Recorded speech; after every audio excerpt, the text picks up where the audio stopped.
ఇప్పుడు నేను ప్రయాణిస్తున్న ట్రైన్ నెంబర్ 66006.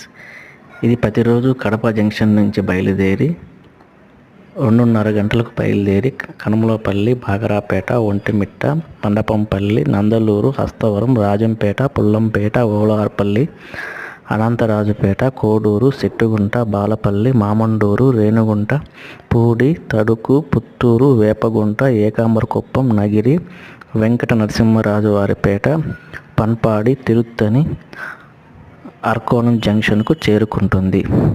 7:20 సాయంత్రం చేరుకుంటుంది. దీన్ని కడప టు అర్కోణం ప్యాసింజర్ అని అంటారు. ఇది ప్రతిరోజు అవైలబిలిటీలో ఉంటుంది. దయచేసి లైక్, షేర్, సబ్స్క్రైబ్ చేసుకోండి.